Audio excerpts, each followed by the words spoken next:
That question, deceptively simple, opens a doorway into one of the most extraordinary urban environments the ancient world ever produced. Picture this: a city carved into the limestone hills of Judea, crowded with tens of thousands of permanent residents, flooded several times a year by pilgrims arriving from every corner of the known world, humming with commerce, ritual, construction, debate, and survival. Jerusalem in the first century was not merely a religious symbol. It was a living, breathing, working city, and every stone of it was shaped by the hands of people who had jobs to do, families to feed, and lives to lead within its walls. We often think of Jerusalem through the lens of theology and history, through the words of prophets and the deeds of kings.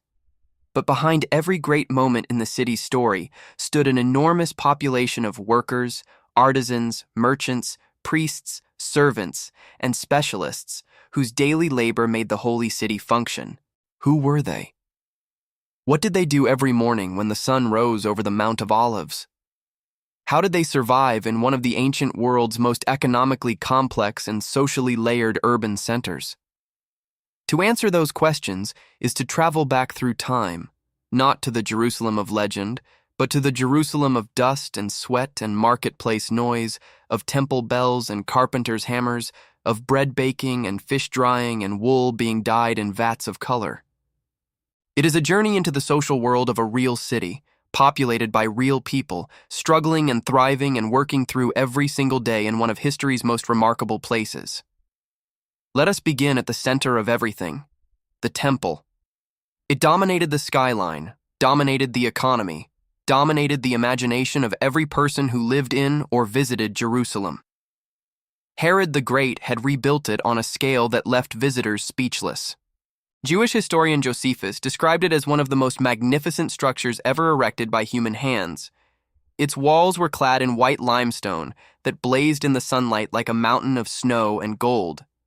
Its courts could hold tens of thousands of people, and it was the engine that drove much of the city's economy. To keep the temple functioning, an enormous workforce was required. At the top of this workforce stood the high priest, a figure of immense political and religious authority. But the high priest was only the visible summit of a vast institutional hierarchy. Below him served a class of chief priests, men who managed the temple's various administrative departments. Below them were ordinary priests, divided into 24 priestly divisions called mishmarot, each of which served in Jerusalem for 2 weeks per year, in addition to the major festivals. Josephus estimated the total number of priests at somewhere between 8,000 and 18,000, though scholars debate the precise figure. What is certain is that they constituted a significant portion of Jerusalem's professional religious class. But the priests were not the only temple workers. Alongside them served the Levites, members of the tribe of Levi, who did not belong to the specifically priestly lineage of Aaron, but who nonetheless held sacred duties in the temple complex. The Levites served as singers and musicians, their voices and instruments filling the temple courts with the sound of the psalms during daily sacrifices. They served as gatekeepers, controlling access to the various courts and ensuring that the boundaries of holiness were respected. They served as guards, maintaining order in one of the ancient world's most crowded public spaces. They carried temple vessels, assisted in the preparation of offerings, and performed the 1,000 practical tasks that kept the institution running from sunrise to sunset every day. To work in the temple as a Levitical singer was to belong to a hereditary guild of professional musicians. These were not amateurs who happened to have religious enthusiasm. They were trained from childhood in the performance of sacred repertoire, in the mastery of instruments including lyres, harps, cymbals, and trumpets, in the coordination of complex choral arrangements that accompanied the morning and evening sacrifices and the special liturgies of Sabbaths and festivals. The Mishnah, the later rabbinic text that preserves much information about temple practice, tells us that a Levite could not begin his temple service until he had completed 5 years of musical training. This was a profession requiring serious technical skill and lifelong dedication. The temple also required a substantial administrative staff beyond the priests and Levites. Treasury officials managed the enormous quantities of money and goods that flowed into the temple, from tithes, donations, and the half-shekel tax paid by every adult Jewish male throughout the world. The temple treasury in the 1st century was one of the wealthiest institutions in the entire Roman Empire. It served not only religious functions, but economic ones as well, functioning in some respects like a bank, holding deposits from individuals and communities, and providing financial stability to the city as a whole. Managing these resources required officials with expertise in accounting, record-keeping, and financial administration, skills that placed temple treasury workers among the most educated professionals in the city.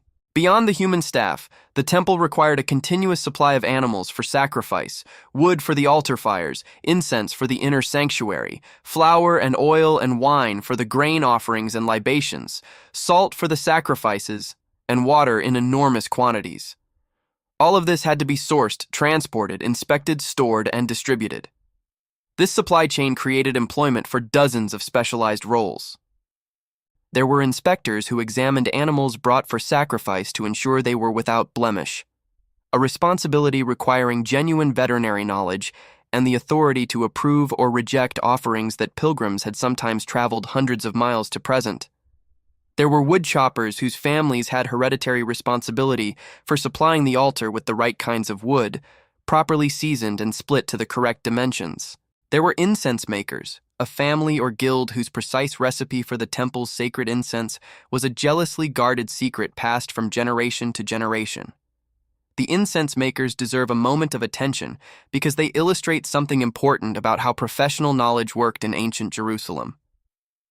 The Mishnah records the name of a family called Avtinas, who had exclusive responsibility for preparing the temple incense. This family reportedly kept its recipe secret even from other Jews, which later rabbis criticized as excessive and antisocial. But the Avtinas family's behavior was entirely rational from a professional standpoint. Their expertise was their livelihood, their status, their identity. The secret formula was not merely a religious mystery. It was a trade secret, protecting the family's economic position in exactly the same way that guilds in medieval Europe would later protect their specialized knowledge. Similar dynamics operated throughout Jerusalem's professional world. Knowledge was power. Expertise created social position.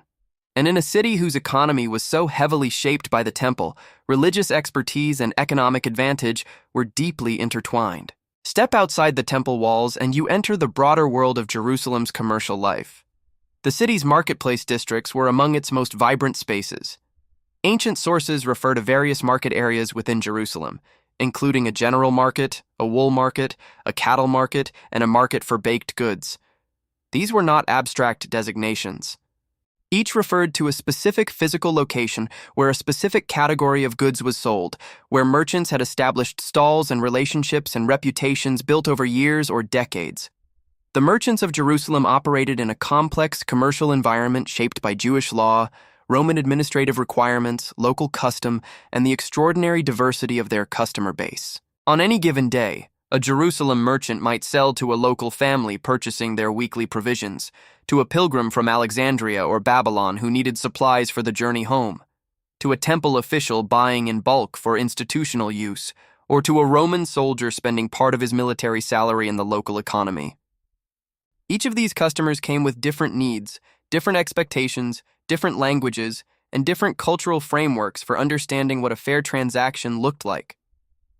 This diversity created a need for cultural and commercial sophistication among Jerusalem's merchant class.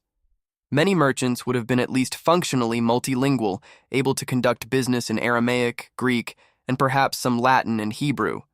Josephus tells us that Greek was widely spoken in Jerusalem in this period, particularly in commercial contexts. The city had a substantial population of diaspora Jews who had returned to live near the Holy City and who brought with them the Greek language and Hellenistic commercial customs of the communities they had come from. Interaction between these returnees and the local Aramaic-speaking population created a cosmopolitan commercial culture that was in some ways uniquely Jerusalemite. Among the most important commercial actors in Jerusalem were the money changers. Their presence in the temple precincts is familiar to anyone who knows the gospel accounts, but understanding what they actually did requires some historical context. The half-shekel temple tax had to be paid in a specific currency, the Tyrian shekel, which was valued for its high silver content and consistent weight. But pilgrims arriving in Jerusalem from across the Roman Empire carried a bewildering variety of currencies. Roman denarii, provincial coins from Syria and Egypt and Asia Minor, local bronze coins from various client kingdoms. Converting all of these into the correct currency for temple payment was an essential service that required expertise in weights, measures, exchange rates, and the authentication of coins. Money changers set up their tables in the outer courts of the temple in the weeks before Passover, when the half-shekel obligation was due, and they operated throughout the city at other times. The work required mathematical ability, knowledge of coinage from across the Mediterranean world, and a good eye for detecting counterfeits. It was not a disreputable profession from the Jewish perspective, quite the opposite, since it facilitated religious observance. But it was a profession that required skill and generated income through the small commission charged on each transaction. Closely related to money changing was the broader profession of banking and lending. Jerusalem had individuals who functioned as bankers in the ancient sense, receiving deposits, making loans, and facilitating financial transactions. Jewish law had complex things to say about lending at interest, technically prohibiting it between Jews, while allowing various legal mechanisms that accomplished economically similar things within the letter of the law. Navigating these legal complexities while serving a diverse clientele that included non-Jews to whom different rules applied required genuine expertise in both financial practice and legal interpretation. The markets of Jerusalem sold an extraordinary variety of goods. Food was the most basic category. Jerusalem's food market supplied a city that could not feed itself from its immediate agricultural hinterland alone. The city's limestone hills, while not without fertility, could not produce enough grain, olive oil, or other staples to feed a population that swelled enormously during festival seasons. Food came in from the surrounding villages and the broader agricultural region of Judea, from the fertile lowlands of the Shephelah, from the Jordan Valley, and through long-distance trade networks that connected Jerusalem to the wider Mediterranean economy. Grain merchants were among the most economically significant figures in the city's food supply. Controlling the flow of grain into an ancient city meant controlling something approaching life and death. During the siege of Jerusalem by the Romans in the late 60s of the 1st century, the destruction of the city's grain stores was one of the factors that made the suffering of the population so extreme. Under normal conditions, grain merchants operated as crucial intermediaries between the agricultural countryside and the urban population, buying in bulk from farmers and villages, storing grain in warehouses, and releasing it to the city's bakers and consumers over time. Bakers occupied a distinctive position in Jerusalem's food economy. Bread was the foundation of the diet, and baking it at scale for an urban population was a specialized commercial operation. Professional bakers operated ovens that individual households could not afford or maintain. They produced bread in quantity for daily sale and could ramp up production dramatically during festival seasons when the pilgrim population multiplied the city's demand for food. The Mishnah's references to a market for baked goods in Jerusalem suggests a dedicated district where bakers and pastry makers concentrated their businesses, probably near the city's main population centers. Fish merchants served a population with strong dietary demand for fish, both fresh and preserved. Fresh fish came from the Sea of Galilee to the north, transported with what speed ancient logistics allowed. Preserved fish, salted, dried, or pickled, came from Galilee but also from Mediterranean ports and even from as far away as Spain and North Africa. Fish paste and sauce were common condiments in the Roman world, and Jerusalem's cosmopolitan population had developed tastes that included these products. The Jerusalem Talmud mentions a fish market in the city, and archaeological work has confirmed that fish bones found in first-century Jerusalem contexts include species from the Mediterranean as well as from freshwater sources, indicating a sophisticated supply network. Olive oil was fundamental to daily life in ancient Jerusalem and throughout the ancient Mediterranean world. It was used for cooking, for lighting lamps, for personal hygiene and cosmetics, for medical purposes, and in various religious rituals. Jerusalem sat in an olive-growing region. The name Gethsemane, the garden outside the city where important events of the gospel narrative took place, literally means oil press in Aramaic, and local olive oil production was significant. But the city's needs were large enough that oil was also imported from elsewhere in Judea and from other parts of the region. Oil merchants, oil pressers, and the workers who maintained the city's lamps all participated in this essential trade. Wine was equally central to Jerusalem's economy and daily life. The hills of Judea had produced wine since ancient times, and Jerusalem's markets offered wines from the local region, as well as imported varieties for those who could afford them. Wine merchants, innkeepers, and tavern keepers all depended on this trade. The Mishnah discusses the wine trade extensively, including regulations about the handling of wine that had potentially been contaminated by contact with non-Jews, a concern that created complexity for merchants serving Jerusalem's mixed population of Jews and Gentiles. Meat was available in Jerusalem's markets, though its purchase and consumption involved religious considerations that shaped the entire meat trade. Animals sold for food had to be slaughtered in accordance with Jewish dietary law, which required specific methods and the involvement of trained slaughterers. The work of the ritual slaughterer, the shocheh, was therefore an essential professional role in Jerusalem's food economy. This was not simply a mechanical task, but a skilled occupation requiring training, certification, and ongoing religious accountability.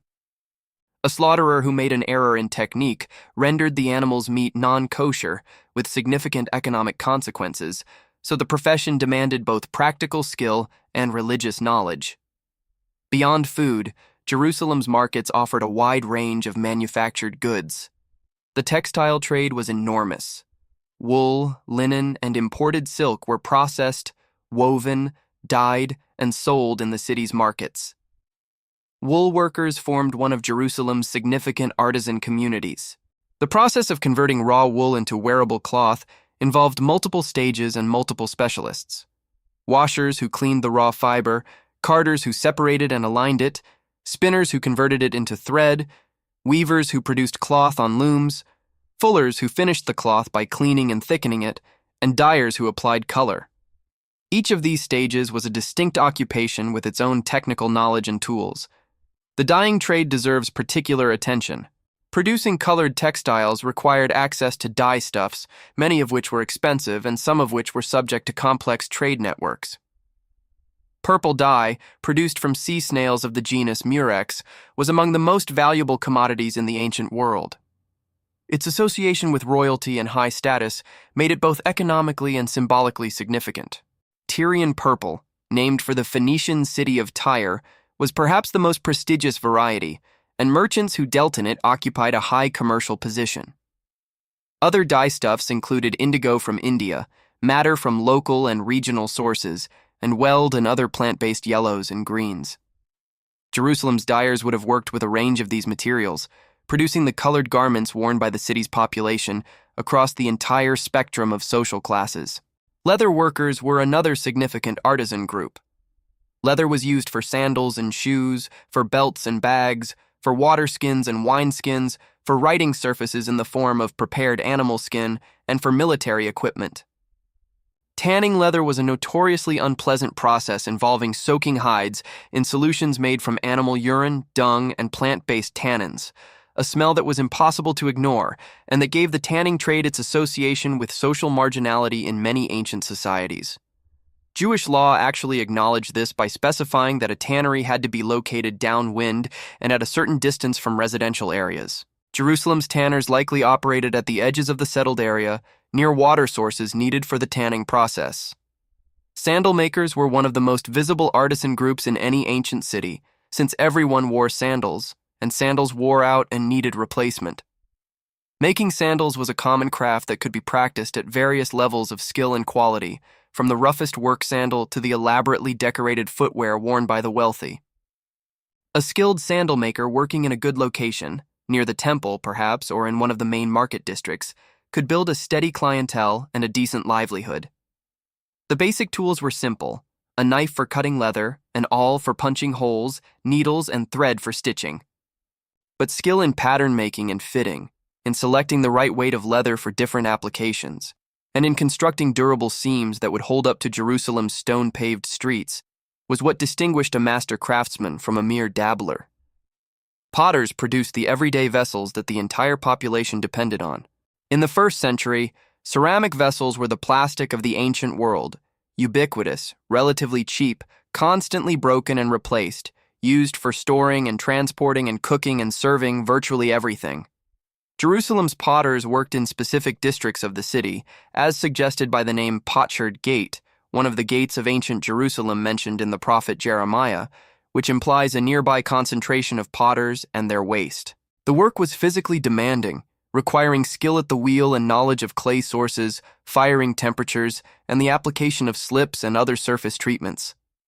A competent potter could produce a range of standard vessel forms that the market reliably demanded, while a more skilled or innovative practitioner might develop distinctive wares that attracted a loyal clientele. Basket weavers, mat makers, and workers in palm fronds and reeds occupied the lower end of the artisan spectrum in terms of social prestige and economic reward, but they produced goods that were genuinely necessary.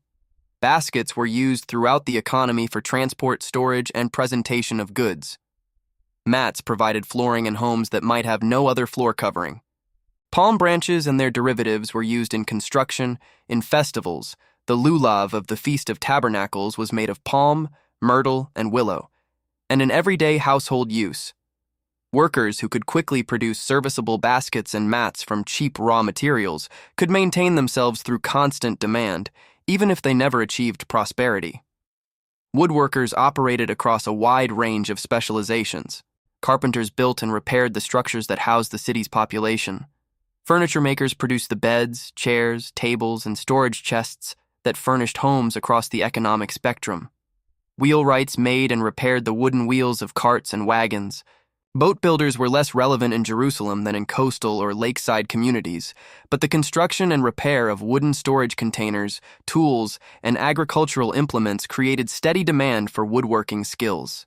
The Greek word typically translated as carpenter in the New Testament, tekton, actually refers to a craftsman who worked in any hard material including stone and wood, suggesting that a first-century Galilean craftsman of this type would have been a broadly skilled builder-artisan rather than a narrow specialist. Stonecutters and masons were crucially important in Jerusalem precisely because the city was built of stone.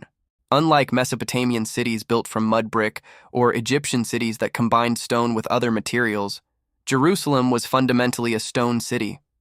Its streets were paved with stone. Its buildings were constructed from stone. Its cisterns, which provided the water supply to a city that had no reliable river, were cut from the underlying bedrock. Its tombs, which surrounded the city on all sides, were hewn from the soft limestone of the hills. All of this required the constant labor of skilled stoneworkers. The Herodian building program of the decades before the events described in the Gospel accounts had employed stoneworkers on a massive scale. The rebuilding of the temple, the construction of the enormous platform on which it stood, the building of palaces and fortresses and public buildings throughout the city, all of this required quarrying enormous quantities of stone, cutting it to precise dimensions, transporting it to building sites, and laying it with the skill that produced structures that have survived 2,000 years of earthquakes, sieges, and neglect. The distinctive Herodian masonry style, large ashlar blocks with precisely dressed margins and slightly raised central bosses, required skilled craftsmen who knew how to achieve consistent results using iron chisels and mallets on limestone that could vary considerably in hardness and workability. After the main building boom subsided, stoneworkers in Jerusalem continued to find steady employment in maintenance, repair, and the ongoing production of carved stone objects. Ossuaries, stone bone boxes used in a secondary burial practice widespread in first-century Jewish culture, were produced in large quantities by Jerusalem's stoneworkers. The practice involved initially burying the deceased in a tomb. Then, after a year when the flesh had decomposed, collecting the bones and reburying them in a small carved limestone box inscribed with the name of the deceased. This practice created a significant market for stone carvers who could produce ossuaries in various quality levels and carve inscriptions to order. Thousands of ossuaries have been found in and around Jerusalem, testifying to the scale of this industry. Scribes held a special place in Jerusalem's professional world. In a society where literacy, while more widespread than often assumed, was still far from universal, and where both religious and civil life generated enormous quantities of written documents, professional scribes performed services that touched nearly every aspect of daily life. They wrote legal documents, marriage contracts, divorce documents, property transfers, loans, Wills. They copied religious texts, Torah scrolls, the texts used in synagogue worship, collections of legal traditions. They produced official correspondence and administrative records. They wrote personal letters for those who could not write for themselves.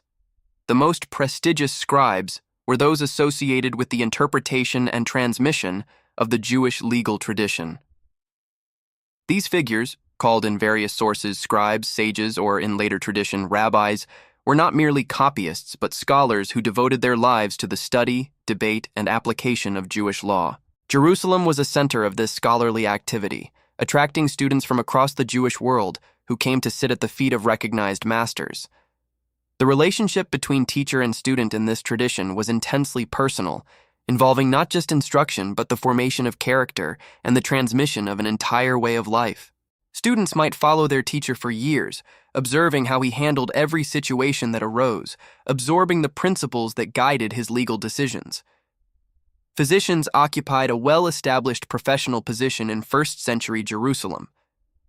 Ancient Jewish society had a complex attitude toward medicine. On one hand, the Torah's framework of understanding health and illness, as related to divine will, meant that the ultimate recourse in serious illness was prayer and religious action. On the other hand, the practical wisdom of the ancient Near East had accumulated over centuries a substantial body of medical knowledge, and Jewish tradition came to affirm that seeking medical treatment was not a failure of faith, but a legitimate use of the resources God had provided. The Talmud would later quote the phrase, "Physician, heal yourself," in a way that implies physicians were recognizable professionals in the community, and Ben Sira's wisdom text, written before the 1st century but well known in it, included a long passage affirming the legitimacy and importance of physicians. Jerusalem's physicians would have had access to a range of medical traditions.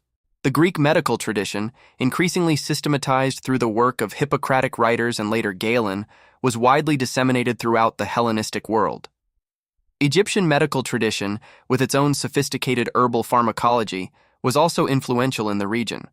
Local Judean folk medicine added its own layer of practice. A physician in 1st century Jerusalem might draw on all of these traditions, using herbal remedies, dietary intervention, physical manipulation, and ritual elements in combination. The production and sale of medicinal herbs and pharmaceutical preparations was a distinct commercial sphere connected to but separate from medical practice. Herb sellers and apothecaries maintained stocks of dried plants, resins, minerals, and prepared compounds for medicinal and other uses. The same materials that served medicinal purposes often served culinary, cosmetic, and ritual ones as well. The aromatic spice trade was therefore not merely a luxury business, but a commercially diverse one, serving multiple markets simultaneously. Among the most prosperous merchants in Jerusalem were those involved in the long-distance trade in luxury goods. Jerusalem sat at the intersection of trade routes connecting the Mediterranean world to Arabia and beyond. Spices, incense, perfumes, exotic dyes, and other high-value goods flowed through the region's trade networks. The frankincense and myrrh of southern Arabia, the cinnamon and cassia from further east, the balsam produced in the Jordan Valley, which was among the most prized aromatics of the ancient world, all of these passed through or near Jerusalem, creating opportunities for merchants who could navigate the complex logistics and relationships of long-distance commerce. The balsam trade deserves special mention because it represented one of Jerusalem's and Judea's most distinctive economic advantages.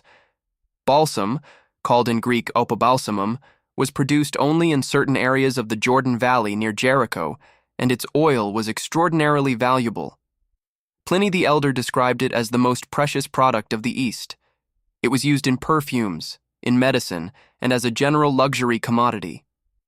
The Roman administration recognized its value and treated the balsam groves as a strategic resource. Control of this trade brought wealth to those connected with its production and distribution. Innkeepers and those who provided hospitality services constituted another important professional category. Jerusalem's role as a pilgrimage city meant that 3 times a year, at Passover, Shavuot, and Sukkot, the city received enormous influxes of visitors who needed accommodation, food, water, and guidance. Jewish law and custom placed great emphasis on hospitality, and there were traditions of private families hosting pilgrims as a religious obligation. But the scale of Jerusalem's festival crowds exceeded what private hospitality alone could accommodate. Professional innkeepers, those who rented rooms and provided meals and stabling for animals to paying visitors, filled the gap. The Talmudic tradition suggests that Jerusalem's residents were generally expected to make their homes available to pilgrims during festivals, and that they were not supposed to charge rent in the usual commercial sense, though gifts were accepted. But this idealized picture probably represented one end of a spectrum of hospitality arrangements that included fully commercial operations at the other. In any case, those who provided accommodation and food to pilgrims were performing an economically significant service, and the festival seasons represented their most important periods of business. Guides and interpreters served the city's numerous visitors, many of whom arrived speaking languages other than Aramaic and knowing little of Jerusalem's geography, religious customs, or institutional landscape. A pilgrim arriving from Rome or Alexandria might speak Greek but have no Aramaic, might be unfamiliar with the specific protocols of temple worship, might not know where to purchase the animals needed for sacrifice, or how to find the accommodation pre-arranged through a community contact. Knowledgeable locals who could navigate all of these needs on a visitor's behalf provided a genuinely valuable service. The role of interpreter was particularly important in a city where multiple languages coexisted. Aramaic was the primary spoken language of most of Jerusalem's permanent Jewish population. Hebrew remained the language of religious texts and formal religious speech, and educated Jews maintained literacy in it. Greek was spoken by a significant portion of the population, especially those with diaspora connections or commercial dealings with the wider Mediterranean world. Latin was the language of Roman administration and the military. A person fluent in several of these languages could command premium rates for interpretation services in legal, commercial, and religious contexts. The legal profession, in a form adapted to Jewish rather than Roman frameworks, was represented in Jerusalem by those knowledgeable in Jewish law. The Sanhedrin, the highest Jewish judicial body, sat in Jerusalem and handled the most serious cases. But ordinary legal disputes were handled at various levels of local courts, and individuals knowledgeable in the interpretation of Jewish law served as advocates, advisors, and judges in these proceedings. The distinction between judge, legal scholar, and religious teacher was not sharp in this tradition. The same expertise that qualified a person to decide a legal case also qualified them to interpret scripture and instruct students. Roman administration added another layer of legal and administrative personnel to the city's professional landscape. Jerusalem was the seat of the Roman prefect or procurator during major festivals and times of potential unrest, though the usual administrative headquarters was at Caesarea Maritima on the coast. Roman administrative staff, clerks, tax collectors, record keepers, and various officials were present in the city and participated in its economic life. Tax collection was a significant Roman administrative function that affected nearly every economic actor in the city. The system of tax farming, whereby the right to collect taxes in a given area was sold to the highest bidder who then collected what he could, created a class of tax collectors whose relationship with the Jewish population was typically one of mutual tension. Tax collectors, known in the gospel accounts as publicans, occupy an interesting professional niche. They were mostly Jews who worked within the Roman tax system, collecting the tolls, customs duties, and other levies that the Roman administration imposed on commerce and movement. The profession was well compensated. The opportunity for personal enrichment through the collection system was real, whatever the official regulations, but socially stigmatized within Jewish society. Tax collectors were seen as collaborators with foreign rule, as people who placed financial advantage above communal solidarity, as individuals whose professional activities put them in constant contact with non-Jews and non-kosher contexts in ways that compromised their religious observance. The New Testament's repeated pairing of tax collectors and sinners reflects a genuine social reality of how this professional group was perceived by many of their fellow Jews. Military service was another occupation present in Jerusalem's environment, though it had a complex character. The Roman legions that occupied Judea were mostly stationed elsewhere, at Caesarea, at various strategic points throughout the province, but a garrison was maintained at the Antonia fortress adjacent to the Temple Mount. Roman soldiers, mostly non-citizens from provincial auxiliary units rather than Italian legionaries, were a visible presence in the city, particularly during festivals when their numbers were reinforced to manage the crowds. Jewish military service took a different form in this period, since Jews had been integrated into various military forces throughout the Hellenistic period, but the specific conditions of Roman rule in Judea meant that there was no regular Jewish army. Herod the Great had maintained his own military forces, including non-Jewish mercenaries, and his successors had limited military establishments. The temple had its own police force, the Temple Guard, who were Jewish and answered to the temple authorities rather than to Rome. This force maintained order in the temple precincts, managed crowds, and handled the routine law enforcement within the sanctuary complex. Household servants and slaves were present throughout Jerusalem's social landscape, but their status and conditions varied enormously. Jewish law had detailed provisions regarding the treatment of Jewish slaves. The term slave in the Hebrew tradition covered a range of conditions from debt servitude that had strict time limits and specific protections to more permanent conditions, and the treatment of non-Jewish slaves who had fewer protections. Wealthy Jerusalem households maintained staffs of servants who performed domestic labor, cooking, cleaning, carrying water, tending gardens, caring for children, managing household accounts, and performing the personal service that elite lifestyle required. The carrying of water deserves a moment of attention as an occupation in its own right. Jerusalem's water supply was a perennial challenge. The city sat on a ridge with no natural river, and its water supply depended on winter rainfall collected in cisterns hewn from the bedrock. The great pool complexes of first-century Jerusalem, the Pool of Siloam in the south, the Pool of Bethesda in the north, and numerous smaller installations, stored water for public use. But getting water from these sources to individual households required human labor.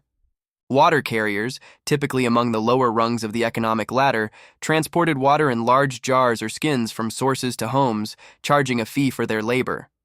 This was hard physical work done in all weathers and seasons, offering minimal economic return, but providing a survival livelihood for those without other skills or opportunities. Donkey drivers and muleteers performed the essential function of moving goods through a city whose streets, like all ancient streets, were navigable by foot and pack animal, but not by wheeled vehicles in many areas.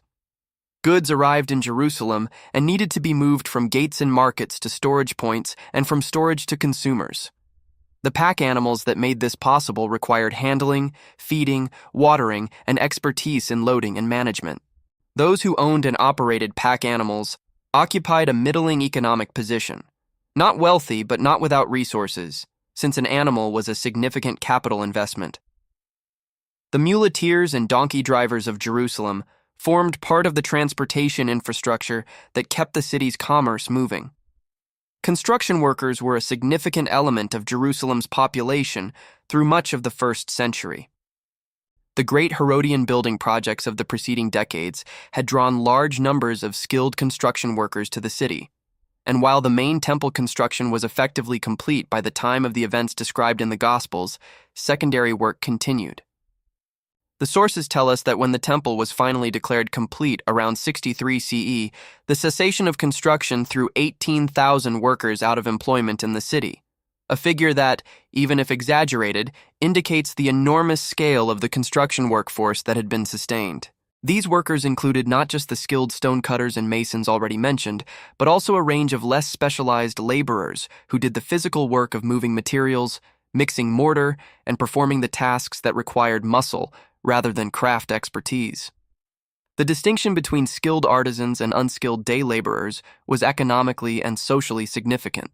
Day laborers, those who gathered each morning in public spaces hoping to be hired for whatever work was available that day, lived at the edge of economic precarity in a way that craftsmen with established skills and clienteles did not. The New Testament parable of workers hired at different hours of the day to work in a vineyard reflects a real social institution. The daily labor market, where the desperate competed for the work that would pay for that day's bread. The agriculture that supplied Jerusalem extended into the city's immediate environs and created employment for those who worked the terraced hillsides, orchards, and kitchen gardens that supplied some of the city's food needs. Within easy walking distance of the city walls, farmers cultivated olives, grapes, figs, pomegranates, and vegetables. The agricultural calendar shaped the rhythm of the city's life alongside the religious calendar. Indeed, The two were deeply intertwined, since the three pilgrimage festivals were all connected to agricultural seasons. First fruits brought to the temple at Shavuot, the harvest Thanksgiving of Sukkot, the spring planting season coinciding with Passover, all of these connected the city's religious life to the agricultural world that sustained it. Shepherds grazed their flocks on the hills around Jerusalem, both supplying the city's meat markets and providing the enormous numbers of animals required for temple sacrifice. The paschal lamb slaughtered at Passover alone required tens of thousands of animals, since every Jewish household or group of households that participated in the festival needed one. Managing the logistics of supplying, inspecting, housing, and ultimately sacrificing this volume of animals required extensive coordination and created significant economic activity in the days before the festival. Education, in the form recognized by first-century Jewish culture, was provided by teachers who operated at various levels. Elementary education in reading the Torah was conducted at the level of the synagogue, where a teacher might instruct the community's children in the basics of Hebrew literacy and scriptural knowledge. Advanced education in the interpretation of Jewish law took place in Jerusalem through the system of sage-student relationships already described. Both levels of education were highly valued in Jewish culture, with the learning of Torah considered among the most important obligations a person could fulfill. The scribal education required to maintain the accuracy of Torah scrolls was itself a demanding specialty. A Torah scroll used for public reading had to be copied with absolute precision from a certified exemplar. A single error could invalidate the entire scroll, requiring it to be buried in a geniza rather than destroyed and a new one commissioned. Scribes who specialized in Torah scroll production therefore operated under a kind of professional pressure that few other occupations matched. The pressure of knowing that every letter they wrote mattered absolutely. The careful formation of each character, the precise spacing, the quality of the parchment, the suitability of the ink, all of these fell under the scribe's responsibility and expertise. Perfumers and cosmetic makers served a population that had, across all social levels, interest in personal grooming and the application of aromatic preparations. The climate of Judea, warm and often dry, made bodily anointing with oil a practical as well as an aesthetic practice. Jerusalem's perfumers worked with the aromatic materials available through the trade networks of the ancient world: nard from the Himalayas, myrrh from Arabia, rose oil from gardens in the region, balsam from the Jordan Valley, to produce preparations that ranged from simple scented oils for everyday use to extraordinarily expensive luxury compositions that only the very wealthy could afford. The alabaster jars in which such preparations were stored and transported were themselves costly, and the combination of expensive container and expensive content made the finest perfumes among the most valuable portable luxury goods of the ancient world. Jewelers and metalworkers served the wealthy, the temple, and the broader market for decorative objects. Jerusalem's goldsmiths and silversmiths produced jewelry for personal adornment, vessels and implements for temple use, and decorative objects that expressed wealth and status in the city's elite households. Working in precious metals required access to expensive raw materials, sophisticated technical skills in casting, hammering, and inlaying, and a clientele with the financial means to commission and purchase fine metalwork. This combination meant that the finest goldsmiths occupied a position of considerable social proximity to the wealthy, receiving commissions from high priestly families and other aristocratic households. Iron workers and bronze workers served a broader market with more everyday products. Iron tools, hoes, plows, hammers, chisels, knives, needles were fundamental to nearly every trade and occupation. Bronze was used for coins, for cooking vessels, for decorative objects, and for various hardware items. Smiths who could work these metals competently found steady demand throughout the city. The forge was a familiar urban institution, and the rhythmic sound of a hammer on metal was part of the acoustic landscape of Jerusalem's working neighborhoods. Lamp makers produced one of the most essential and universally needed objects in daily life. The olive oil lamps that lit every home, workshop, and public space in ancient Jerusalem were ceramic objects of modest size but constant necessity. No family could function without lamps, and no lamp lasted forever. The demand for replacement lamps was therefore continuous, and the making of lamps was a high-volume, relatively low-margin craft operation. While some lamp makers produced plain functional objects, Others developed distinctive decorative styles and mold-made designs that gave their lamps visual appeal beyond pure utility. The molds used to produce lamps were themselves artisans' tools of considerable value, allowing craftsmen to reproduce identical forms quickly once the original had been fashioned. Those who worked in the burial industry occupied a professionally important, if socially uncomfortable, position. The Jewish cultural emphasis on proper burial was intense. Abandoning a body unburied was considered a serious moral failure, and the community had obligations to ensure that even the poorest were given proper interment. This created work for those who prepared bodies for burial according to Jewish custom, washing the body, wrapping it in linen shrouds, applying spices and aromatic preparations that slowed decomposition and sweetened the air in sealed tomb chambers. The women who performed these services, for women typically tended female bodies and men tended male ones, were performing acts of genuine religious significance that the tradition held to be among the highest expressions of compassion, since the recipient could not repay the kindness. Tomb builders and those who maintained family tomb complexes worked in the extensive cemetery areas that surrounded Jerusalem on 3 sides. First-century Jewish burial practice centered on rock-cut tombs that housed multiple family members across multiple generations. These tombs were hewn from the soft limestone by skilled stonecutters working in the cramped and physically demanding conditions of underground chambers. Once cut, a tomb might serve a family for a century or more, requiring only maintenance and the occasional addition of new chambers or niches as the family grew. The secondary burial in ossuaries already described created additional work for those who periodically re-entered tomb chambers to consolidate earlier burials and make room for new ones. The existence of a clearly identifiable professional class of the learned, those whose primary occupation was the study, teaching, and application of Jewish law, was one of the distinctive features of first-century Jerusalem's social landscape. These figures, who would later crystallize into the rabbinic movement after the destruction of Jerusalem in 70 CE, were already a distinct social presence in the city.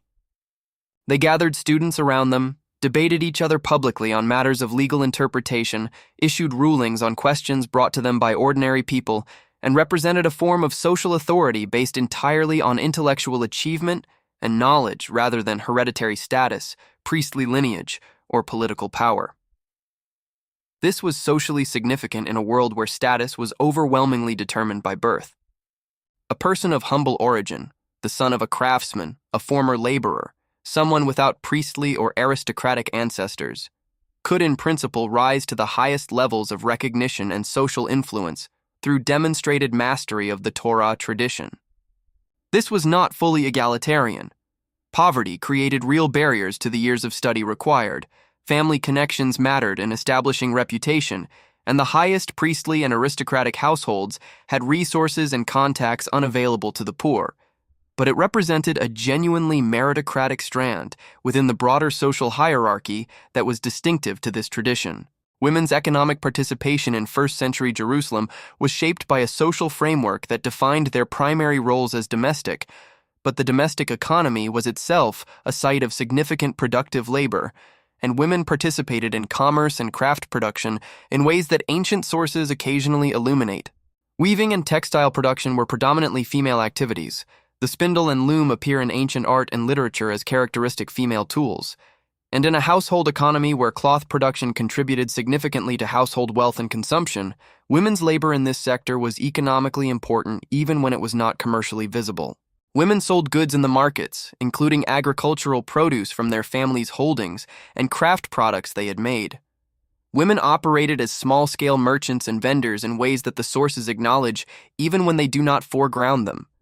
Wealthy women managed large households with multiple servants and significant organizational complexity. Some women were literate and engaged with the Torah tradition as students and teachers, though the formal structures of advanced learning were predominantly male.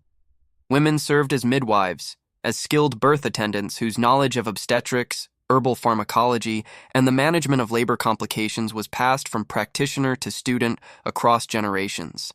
The social world that all of these workers inhabited was organized around neighborhoods, family networks, and professional associations.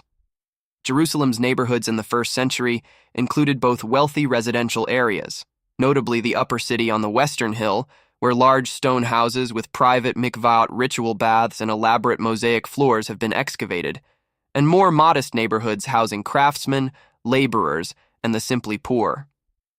The concentration of particular trades in particular areas of the city meant that a city dweller navigated a mental map organized partly by professional geography. The wool market here, the potters there, the goldsmiths in this street, the bakers in that one. Family networks were the primary social safety net in a world without the institutional welfare systems of modernity. A person in difficulty turned first to family, to parents, siblings, aunts, uncles, and the extended kinship networks that ancient Mediterranean societies maintained with great care. Obligations of mutual support ran deep, and the shame of failing to support family members in need was a powerful social sanction. This meant that economic decisions were rarely purely individual. A craftsman choosing where to establish his workshop considered not just commercial factors but proximity to family. A merchant deciding which trade networks to enter cultivated relationships that built on family connections. Professional and religious associations supplemented family networks. The ancient world had voluntary associations, groups organized around shared occupations, origins, or religious commitments that provided mutual support, fellowship, and collective action for their members. Jerusalem had associations of people from particular diaspora communities who shared a common origin in Babylon, Alexandria, Cyrene, or other places, and who maintained synagogues and other institutions that served their communities while in Jerusalem. These associations provided a form of social infrastructure that helped individuals navigate the city's complexity. The economic stratification of Jerusalem's population was substantial. The high priestly families and the major landowners constituted a small elite of enormous wealth. Below them was a broader class of prosperous merchants, skilled craftsmen with established businesses, and educated professionals. Below that was the large mass of ordinary working people, craftsmen of modest means, small farmers, market vendors, day laborers, and those who survived through a combination of work, charity, and family support. At the bottom were the genuinely destitute, the widows, orphans, disabled, and chronically unemployed, whose survival depended on the charity of others and the community institutions designed to support them. Jewish law was explicit and insistent about the obligations of those with resources toward those without. The Torah commanded leaving portions of harvests for the poor, the corners of fields, forgotten sheaves, fallen olives, and grapes. The temple collected funds that were distributed to the poor. Synagogues maintained charitable funds. Individual acts of giving were considered among the highest expressions of religious virtue. This infrastructure of mandated generosity did not eliminate poverty or want, but it created a social environment in which destitution was publicly acknowledged as a community responsibility rather than a purely personal failure. The rhythms of work in first-century Jerusalem were structured by the religious calendar in ways that had no parallel in the Roman world generally. The Sabbath, from sunset on Friday to the appearance of stars on Saturday evening, was a genuine day of rest when commercial activity essentially ceased. This was not merely an aspiration, but a social reality enforced by community expectation and legal sanction. Merchants closed their stalls, craftsmen set down their tools. Day laborers did not seek work. The city shifted from its weekday energy to a different mode entirely: synagogue worship, Torah study, family meals, rest. The Sabbath's economic consequences were real and complex. A craftsman lost 1/7 of his potential working hours to Sabbath rest, which meant either working more intensively in the remaining 6 days or accepting a lower economic output than a non-Sabbath observing competitor might achieve. The Sabbath restrictions on travel also limited commercial movement on this day.